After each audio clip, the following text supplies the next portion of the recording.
अस्सलाम वालेकुम, my name is Javed and I am doing MPhil in English linguistics. आज हम बात करेंगे जनाब एक्टिव एंड पैसिव वॉइस के हवाले से। देखिए, सबसे पहले हम इसको समझेंगे कि एक्टिव एंड पैसिव वॉइस है क्या। उसके बाद हम देखेंगे कि कौन से टेंसेस हैं जिनकी एक्टिव के जो सेंटेंसेस हैं उनको पैसिव वॉइस में हम चेंज कर सकते हैं, और कौन से ऐसे टेंसेस हैं जिनकी एक्टिव जो है वो एक्टिव वॉइस पैसिव वॉइस में चेंज नहीं होती है। प्लस एक छोटा सा फार्मूला आपको मैं बताऊँगा, नहायत ही आसान, जिसे अगर आप जहन में रखते हैं तो आप पैसिव वॉइस के ऊपर मुकम्मल अबूर हासिल कर सकते हैं। और एट द एंड मैं आपके साथ एक प्रैक्टिस का एक टेबल भी शेयर करूंगा। बहुत ही आसान है, आप एक सेंटेंस को लिखते हैं और पूरे टेंसेस के ऊपर उसको अप्लाई कर देते हैं। वो अगर प्रैक्टिस आप साथ साथ करेंगे तो इंशाल्लाह इस तरीके से जैसे मैं आपको बताता हूँ तो आपके लिए पैसिव वॉइस बिल्कुल ही जैसे कहते हैं कि बिल्कुल आसान होकर रह जाएगा और आप इसको बआसानी कर सकेंगे। So let's get started. देखिए, एक्टिव एंड पैसिव वॉइस, इसमें सबसे पहले हमने समझना है कि एक्टिव एंड पैसिव वॉइस है क्या। देखिए, एक सेंटेंस है, उसकी वॉइस है, एक एक्टिव वॉइस है उसकी, एक उसकी पैसिव वॉइस है। अब एक्टिव वॉइस में क्या है कि जनाब उसमें सब्जेक्ट हमारा मुतहरिक होता है, एक्टिव होता है।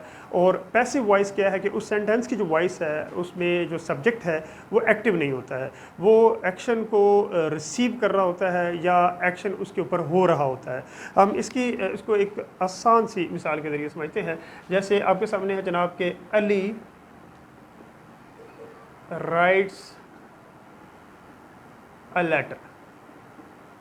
अब इसमें आप देख सकते हैं जनाब कि जो हमारा सब्जेक्ट है वो एक्टिव है, कि वो एक काम कर रहा है, कि वो ख़त लिखता है, तो इसमें वो एक्टिव है। लिहाजा ये जो वॉइस है हमारी सेंटेंस की वो एक्टिव है। अब पैसिव जो वॉइस है हमारे सेंटेंस की वो किस तरह बन जाएगी कि a letter is written by Ali. अब इसमें आप देख सकते हैं कि जो हमारा सब्जेक्ट था, जो एक्टिव था एक्टिव वॉइस के सेंटेंस में, अब वो पैसिव हो गया है। क्यों? क्योंकि वो कोई एक्शन जो है वो लेटर लिखने का जो एक्शन है वो रिसीव कर रहा है या उसके ऊपर वो काम हो रहा है, उससे वो काम हो रहा है। अब देखिए, letter is written by Ali, एक ख़त जो है वो अली से लिखा जाता है। लिहाजा अब इसमें हमारा जो सब्जेक्ट है वो एक्टिव नहीं है बल्कि वो पैसिव है। होपफुली आप एक्टिव वॉइस और पैसिव वॉइस जो है वो उसको समझ गए होंगे। अच्छा, अब अगर हम देखते हैं कि tenses without passive voice, basically 12 tenses होते हैं जनाब इंग्लिश लैंग्वेज में। जो जो 6 टेंसेस हैं हमारे पास, उनकी एक्टिव वॉइस और पैसिव वॉइस, एक्टिव वॉइस के सेंटेंसेस को पैसिव वॉइस में हम चेंज कर लेते हैं, लेकिन जो 3 टेंसेस हैं हमारे लास्ट वाले 7, 8, 9, उनको हम पैसिव वॉइस में चेंज नहीं कर सकते हैं। उसकी क्या वजह है वो भी हम देखते हैं। देखें, परफेक्ट कंटिन्यूअस, हमारे लास्ट जो 3 टेंसेस हैं वो कौन से हैं? वो परफेक्ट कंटिन्यूअस के हैं। अब इसमें परफेक्ट कंटिन्यूअस में हमारे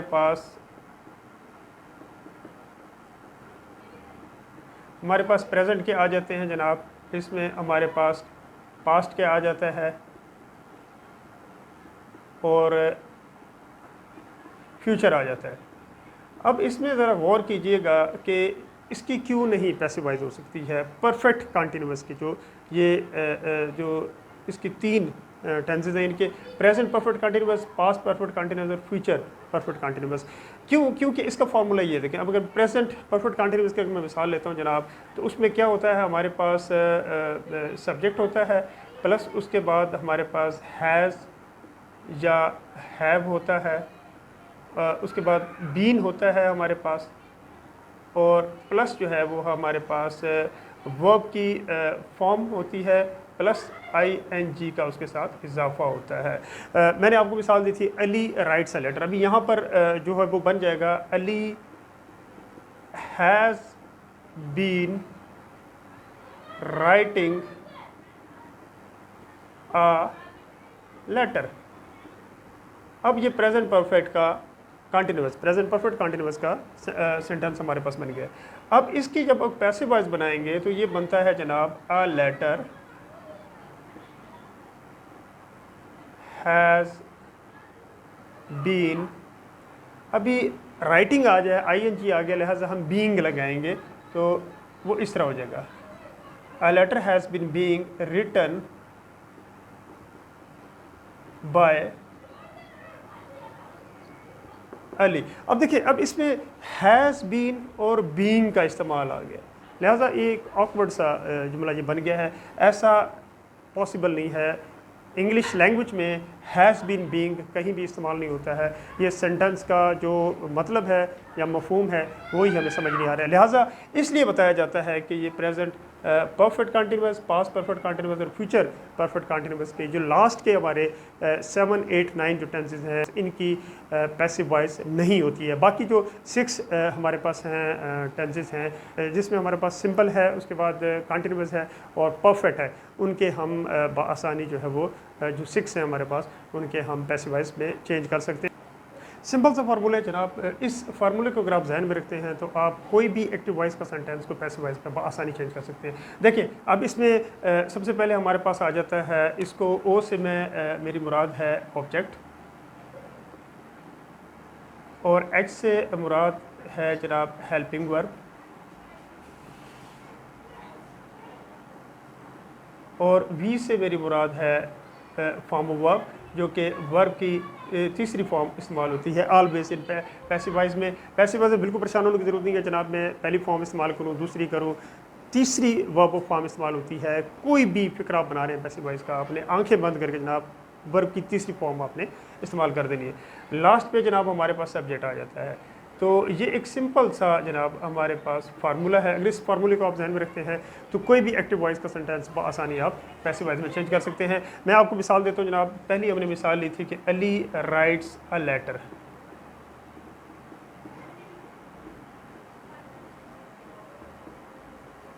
अब देखिए, सबसे पहले आपने ऑब्जेक्ट को लेना है। ऑब्जेक्ट क्या है जनाब जिसके ऊपर काम हो रहा है, वो हमारा ऑब्जेक्ट है अ लेटर।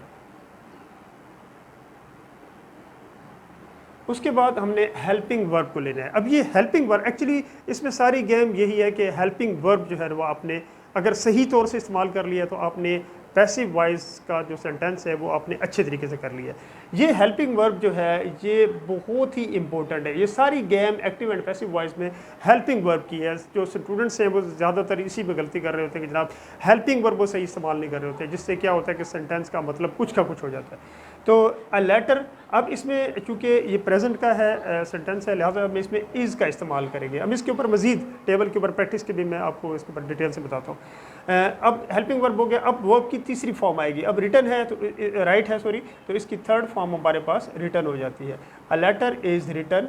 ओके, बाकी हमारे पास सब्जेक्ट जो है वो हमारे पास अली है, वो एट द एंड आएगा, लेकिन वो सब्जेक्ट हमने बाय के साथ करना है कि उसके ज़रिए से या उससे कोई काम हो रहा है जनाब सब्जेक्ट से, तो बाय अली हो जाएगा जनाब। ये हमारे पास सेंटेंस तो वेरी सिंपल है जनाब फार्मूला। ऑब्जेक्ट आपने इसको ध्यान में रखना है, हेल्पिंग वर्ब को ध्यान में रखना है, वर्ब की थर्ड फॉर्म का इस्तेमाल होता है और इसमें सब्जेक्ट आ जाता है बाय लगाकर। तो ये एक सिंपल सा फार्मूला है जनाब, अगर इसको आप जहन में रखते हैं तो कोई भी सेंटेंस एक्टिव वॉइस का आप बाआसानी पैसिव वॉइस में चेंज कर सकते हैं। अब मैं ज़रा बढ़ता हूँ उस प्रैक्टिस की तरफ के, उस आसान सी प्रैक्टिस अगर आप उसको लेके अगर आप करते हैं तो इंशाल्लाह active voice and passive voice के रूल्स जो है ना वो आपको बिल्कुल भी नहीं भूलेंगे और बाआसानी आप पैसिव वॉइस के सेंटेंसेस को मुकम्मल कर सकेंगे। जी तो जनाब वो क्या प्रैक्टिस का फार्मूला है और वो क्या टेबल है वो आपके साथ मैं शेयर कर रहा हूँ जनाब। वेरी सिंपल है। इसमें आपने इसमें मैंने जैसे आपको बताया जैसे कि इसमें सिर्फ ये ऑब्जेक्ट है, हेल्पिंग वर्ब, ये वर्ब की थर्ड फॉर्म होती है और ये हमारे पास सब्जेक्ट होता है। तो इसमें जो सिर्फ हमारे पास जो हेल्पिंग वर्ब है सिर्फ ये इसकी गेम है। इसका आप अगर सही तरह से ख्याल रखते हैं तो पैसिव वॉइस आप आसानी से कर सकते हैं। देखिए अब इसमें इसी हेल्पिंग वर्ब को लेके मैंने ये चार्ट में कंप्लीट किया है। देखिए हमारे पास प्रेजेंट सिंपल है, उसमें हम इज़ एम आर का इस्तेमाल करते हैं पैसिव वॉइस बनाते वक्त, और इसी तरह पास्ट सिंपल में वाज वर का इस्तेमाल हो जाता है, और फ्यूचर सिंपल में विल, शैल और बी का इस्तेमाल हो जाता है। और इनके सबके लगनी वर्ब की थर्ड फॉर्म, इनकी फ़ौरन बाद वर्ब की तीसरी फॉर्म का आपने इस्तेमाल कर देना है जनाब। और उसके बाद हमारे पास बाय और सब्जेक्ट बाय अली या वट एवर जो भी है, उसके बाद सब्जेक्ट एट द एंड आ जाएगा। वेरी सिंपल है जनाब इसका। और मैं एक सेंटेंस लेके मैं आपको चारों पे इन तमाम जो 6 हैं हमारे पास सेंटेंस हैं उनके ऊपर अप्लाई भी कर दूंगा। परफेक्ट कंटिन्यूअस मैंने यहाँ नहीं लिखा, मैंने पहले आपको बता दिया है कि जो लास्ट 3 हमारे टेंसेस हैं जनाब परफेक्ट कंटिन्यूअस के, प्रेजेंट, पास्ट, फ्यूचर, उनकी पैसिव वॉइस नहीं बनती है जनाब। अच्छा, अब इसमें क्या है, सिंपल अभी कंटिन्यूस की बात करते हैं तो प्रेजेंट कंटिन्यूस में इज, एम, आर और प्लस बीइंग का इस्तेमाल आपने कर देना है, ठीक है जी। इसी तरह पास्ट कंटिन्यूस में जनाब वाज, वर और प्लस बीइंग का इस्तेमाल कर देना है क्योंकि इसमें काम जारी है। और इसी तरह फ्यूचर कंटिन्यूस में जनाब हमारे पास विल, शैल, बी और प्लस बीइंग का इस्तेमाल आपने कर देना है। इसी तरह प्रेजेंट परफेक्ट की बात करें तो हैज़, हैव और प्लस बीइंग का इस्तेमाल हो जाता है। पास्ट परफेक्ट में सिर्फ हैड आएगा जनाब, कोई परेशान होने की ज़रूरत नहीं है कि सब्जेक्ट हमारे पास सिंगुलर है, प्लूरल है, नो प्रॉब्लम, हैड लगाना है और प्लस बीन का इस्तेमाल कर देना है। इसी तरह फ्यूचर परफेक्ट में विल, शैल, हैव हो जाएगा और प्लस आपके पास बीन आ जाता है। और इस तरह से आप जनाब वर्ग की तीसरी फॉर्म लगाएंगे इनके बाद, और by subject at the end आ जाएगा। ऑब्जेक्ट वो आपको मैंने बताया वो पहले ही शुरू में रहेगा। तो ये जनाब हेल्पिंग वर्ब है, ये सारे हेल्पिंग वर्ब्स हैं। और इसके बाद जनाब वर्ग की तीसरी फॉर्म आती है। सिंपल सा फार्मूला जनाब, इसको अगर आप जहन में रख लेते हैं तो आप कोई भी सेंटेंस एक्टिव वॉइस का उसको बआसानी पैसिव वॉइस में चेंज कर सकते हैं। फॉर एग्जांपल मैं भी आपको यहाँ पर बताता हूँ, उसी मिसाल को हम ले लेते हैं ताकि हमारे लिए आसानी हो। Ali writes a letter. Ali, अब एक सेंटेंस आपने ले लेना है और आपने उनको इन 6 के ऊपर आपने अप्लाई कर देना है। और ये प्रैक्टिस आपने करनी है, डेली बेसिस पे करनी है। एक सेंटेंस भी अगर आप लेके करते हैं, 2, 3 जितना आप कंफर्टेबल हैं आप उनको लेकर अगर आप करते हैं तो आपको ये रूल्स बआसानी आपके जहन में समझ आ जाती है। अगर आप एक टेंस को एक दिन में करते हैं, दूसरा दूसरे में, तीसरा तीसरे में, उनको पैसिव वॉइस में चेंज करते रहते हैं, तो रूल्स को रट्टे लगाते रहते हैं, तो उससे क्या होता है कि जनाब आपको एक आपने याद कर लिया, अगले दिन दूसरा कर लिया, तो क्या होता है कि जो पीछे पहले आपने किया होता है वो आप भूल जाते हैं, उसको सही तरह से आपके जहन में नहीं रहता। रूल्स रट्टे लगाने से भी रूल्स की भी मिक्सिंग हो रही होती है, गड़बड़ेशन हो रही होती है, आपको समझ नहीं आ रही होती है। तो ये एक सिंपल से जनाब एक टेबल है, इसको कोशिश करें, इसको आप अपने वाइट बोर्ड है तो वेल एंड गुड, आप किसी कागज़ पे प्रिंट आउट करके या हाथ से लिख के भी आप कागज़ पे जो है वो वॉल पे इसको आप ना करें, और जो ही गाय बगाए आपकी नज़र पड़ती है उसके ऊपर, तो ये एक सेंटेंस आप करके इसके अंदर फिलअप कर दें तो यकीन जानिए बहुत आसानी होगी आपके लिए। आपको इनको रट्टे लगाने की ज़रूरत नहीं पड़ेगी, आप आराम से एक सेंटेंस लें और इसकी प्रैक्टिस भी करें ऑन अ डेली बेसिस। एक सेंटेंस अभी ये जैसे अली राइट्स अ लेटर है, आप इसके अंदर लिखें अली, अभी इसमें राइट्स आ गया, लिहाजा इसमें हम प्रेजेंट सिंबल की अगर बात करते हैं, a letter is written by Ali. Past simple में a letter was written by Ali. इसी तरह फ्यूचर में a letter will be written by Ali. और इसी तरह अगर हम इनकी बात करते हैं तो a letter is being written by Ali. Past continuous की करते हैं तो a letter was being written by Ali. और इस तरह फ्यूचर कंटिन्यूस की बात करते हैं तो a letter will be being written by Ali. और इसी तरह अगर प्रेजेंट परफेक्ट की बात करते हैं, a letter has been written by Ali. और इसी तरह पास्ट परफेक्ट की, a letter had been written by Ali.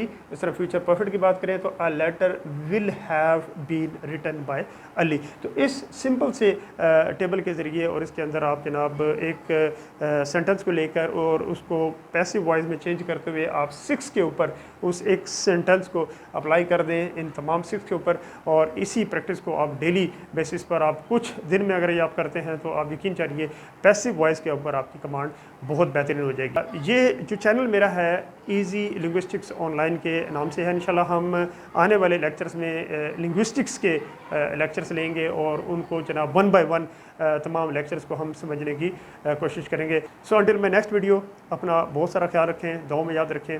Take care, अल्लाह हाफ़िज़।